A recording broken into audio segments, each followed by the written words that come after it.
गणपति बप्पा मोहरिया, मंगल मूर्ति मोरिया। श्री गणेशाय नमः। आप सभी को गणेश चतुर्थी की बहुत सारी शुभकामनाएं। आज गणेश चतुर्थी के शुभ अवसर पर हम आपको गणेश जी की व्रत कथा सुनाई गई। आप सभी से मेरा अनुरोध के कथा को पूरा जरूर सुने, आधी अधूरी कथा सुने का कोई लाभ नहीं होता। गणेशाय नमः। संकष्टी गणेश चतुर्थी व्रत करने से घर परिवार में आ रही विपदा दूर होती है, कई दिनों से रुके मांगलिक कार्य संपन्न होते हैं तथा भगवान श्री गणेश असीम सुखों की प्राप्ति कराते हैं। माह की किसी भी चतुर्थी के दिन भगवान श्री गणेश की पूजा के दौरान संकष्टी गणेश चतुर्थी व्रत की कथा पढ़ना अथवा सुनना जरूरी होता है। इसलिए कथा को पूरा सुने तो चलिए साथियों आपको सुनाते हैं। गणेश चतुर्थी व्रत कथा। पौराणिक कथा के अनुसार एक बार नदी किनारे मां पार्वती महादेव के संग बैठी थीं। तभी उन्होंने चौपड़ खेलने की इच्छा जताई, लेकिन उनके अलावा कोई तीसरा नहीं था जो चौपड़ के खेल के दौरान हार और जीत का निर्णय करे। इस स्थिति में महादेव और मां पार्वती ने एक मिट्टी का बालक बनाया और उसे प्राण दिए और उसे खेल में हार जीत का फैसला करने का निर्देश दिया। इसके बाद खेल में मां पार्वती लगातार 3 से 4 बार विजयी हुईं, लेकिन एक बार बालक ने गलती से महादेव को विजयी घोषित कर दिया। ऐसे में मां पार्वती को क्रोध आ गया। इसके पश्चात मां पार्वती ने उस बालक को लंगड़ा बना दिया। बालक ने अपनी गलती की माफी मांगी, लेकिन मां पार्वती ने कहा कि श्राप अब वापस नहीं लिया जा सकता। ऐसे में आप एक उपाय के जरिए इस श्राप से मुक्ति पा सकते हैं। उन्होंने कहा कि संकष्टी के दिन कुछ कन्याएं पूजन के लिए आती हैं, उनसे व्रत और पूजा की विधि पूछना। बालक ने ठीक ऐसा ही किया और उसकी उपासना से गणपति बप्पा प्रसन्न हो जाते हैं और उसकी जीवन के सभी संकटों को दूर कर देते हैं। दूसरी कथा। पौराणिक एवं प्रचलित श्री गणेश कथा के अनुसार एक बार देवता कई विपदाओं में घिरे थे। तब वह मदद मांगने भगवान शिव के पास आए। उस समय शिव के साथ कार्तिकेय तथा गणेश जी भी बैठे थे। देवताओं की बात सुनकर शिव जी ने कार्तिकेय व गणेश जी से पूछा कि तुम में से कौन देवताओं के कष्टों का निवारण कर सकता है। तब कार्तिकेय व गणेश जी दोनों ने ही स्वयं को इस कार्य के लिए सक्षम बताया।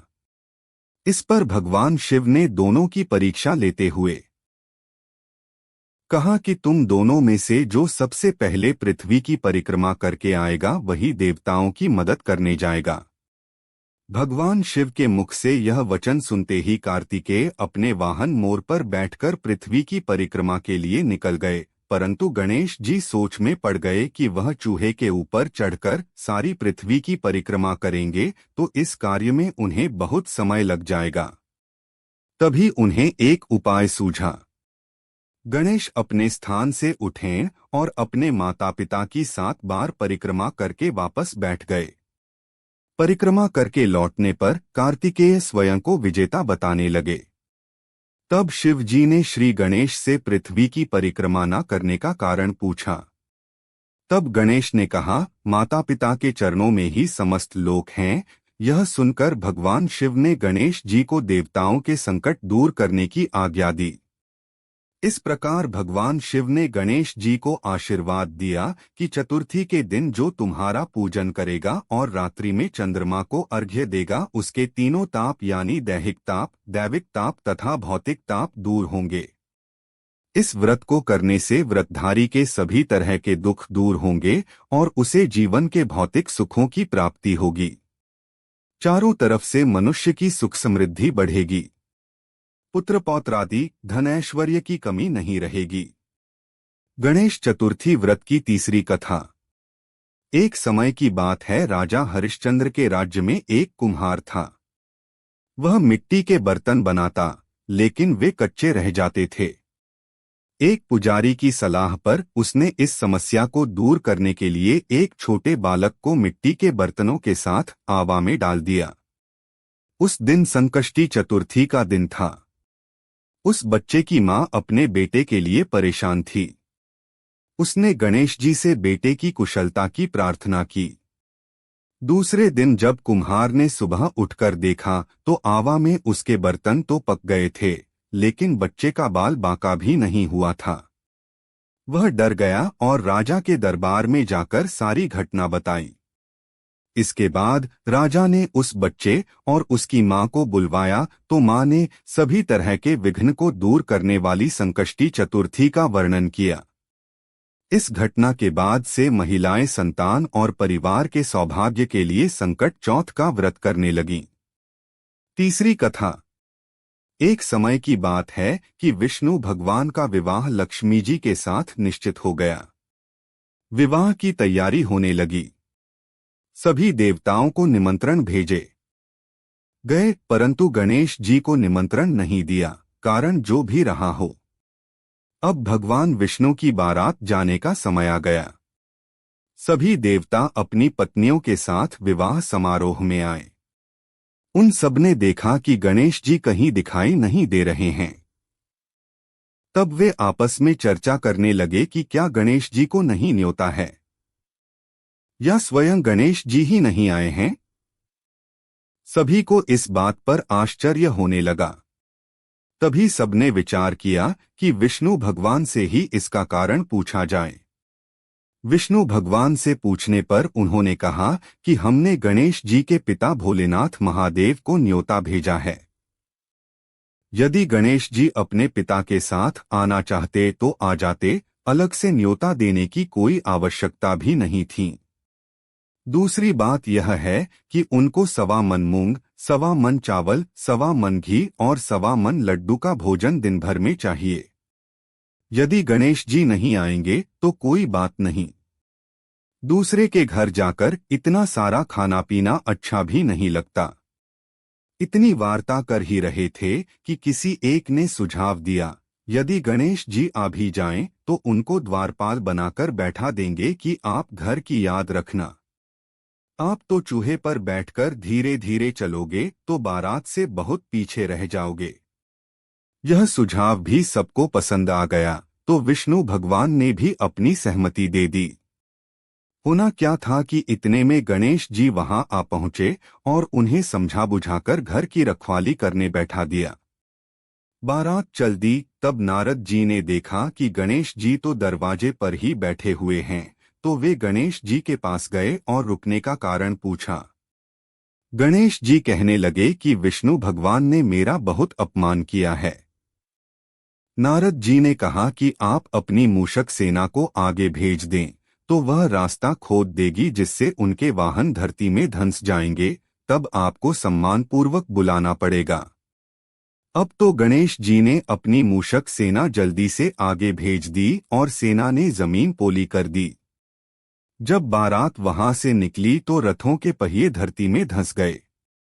लाख कोशिश करें परंतु पहिए नहीं निकले।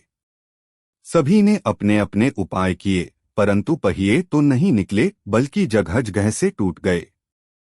किसी की समझ में नहीं आ रहा था कि अब क्या किया जाए। तब तो नारद जी ने कहा, आप लोगों ने गणेश जी का अपमान करके अच्छा नहीं किया।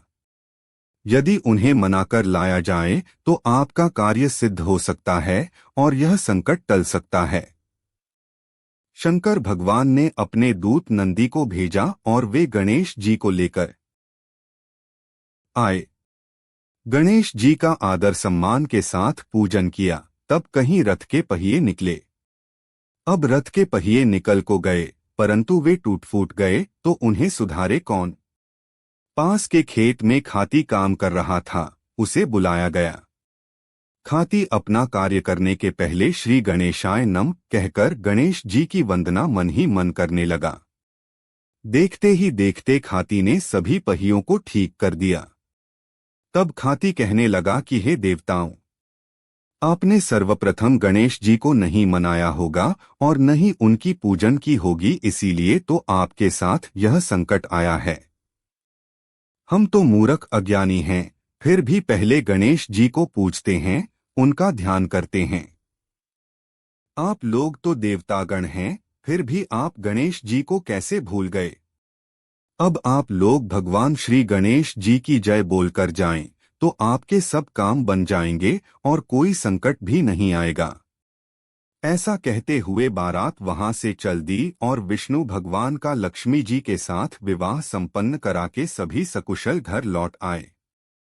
हे गणेश जी महाराज, आपने विष्णु को जैसो कारज सारियो ऐसो कारज सबको सिद्ध कर जो। बोलो गजानन भगवान की जय। पांचवें कथा। श्री गणेश चतुर्थी व्रत की पौराणिक कथा के अनुसार एक बार भगवान शिव तथा माता पार्वती नर्मदा नदी के किनारे बैठे थे। वहां माता पार्वती ने भगवान शिव से समय व्यतीत करने के लिए चौपड़ खेलने को कहा। शिव चौपड़ खेलने के लिए तैयार हो गए, परंतु इस खेल में हार जीत का फैसला कौन करेगा, यह प्रश्न उनके समक्ष उठा तो भगवान शिव ने कुछ तिनके एकत्रित कर उसका एक पुतला बनाकर उसकी प्राण प्रतिष्ठा कर दी और पुतले से कहा, बेटा, हम चौपड़ खेलना चाहते हैं, परंतु हमारी हार जीत का फैसला करने वाला कोई नहीं है, इसीलिए तुम बताना कि हम दोनों में से कौन हारा और कौन जीता। उसके बाद भगवान शिव और माता पार्वती का चौपड़ खेल शुरू हो गया।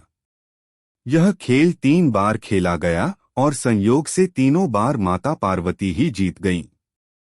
खेल समाप्त होने के बाद बालक से हार जीत का फैसला करने के लिए कहा गया, तो उस बालक ने महादेव को विजयी बताया। यह सुनकर माता पार्वती क्रोधित हो गईं और क्रोध में उन्होंने बालक को लंगड़ा होने, कीचड़ में पड़े रहने का श्राप दे दिया। बालक ने माता पार्वती से माफी मांगी और कहा कि यह मुझसे अज्ञानतावश ऐसा हुआ है, मैंने किसी द्वेष भाव में ऐसा नहीं किया। बालक द्वारा क्षमा मांगने पर माता ने कहा, यहाँ गणेश पूजन के ये नाग कन्याएं आएंगी, उनके कहे अनुसार तुम गणेश व्रत करो, ऐसा करने से तुम मुझे प्राप्त करोगे। यह कहकर माता पार्वती शिव के साथ कैलाश पर्वत पर चली गईं। 1 वर्ष के बाद उस स्थान पर नाग कन्याएं आईं। तब नाग कन्याओं से श्री गणेश के व्रत की विधि मालूम करने पर उस बालक ने 21 दिन लगातार गणेश जी का व्रत किया। उसकी श्रद्धा से गणेश जी प्रसन्न हुए।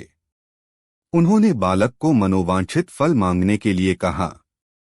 उस पर उस बालक ने कहा, हे विनायक, मुझ में इतनी शक्ति दीजिए कि मैं अपने पैरों से चलकर अपने माता पिता के साथ कैलाश पर्वत पर पहुंच सकूं और वे यह देख प्रसन्न हों। बालक को वरदान देकर श्री गणेश अंतर्ध्यान हो गए। इसके बाद वह बालक कैलाश पर्वत पर पहुंच गया और कैलाश पर्वत पर पहुंचने की अपनी कथा उसने भगवान शिव को सुनाई। चौपड़ वाले दिन से माता पार्वती शिवजी से विमुख हो गई थीं, अत देवी के रुष्ट होने पर भगवान शिव ने भी बालक के बताए अनुसार 21 दिनों तक श्री गणेश का व्रत किया।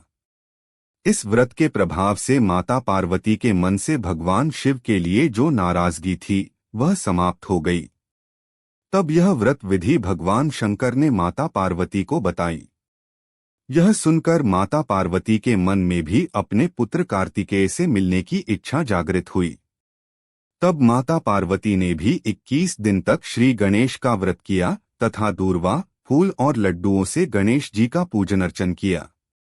व्रत के 21वें दिन कार्तिकेय स्वयं माता पार्वती जी से आ मिले।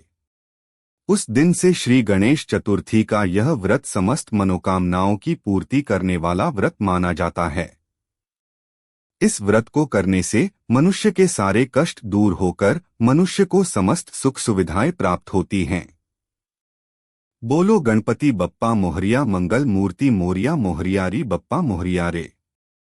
वीडियो पसंद आई हो तो चैनल को लाइक करें, शेयर करें और चैनल को सब्सक्राइब करें।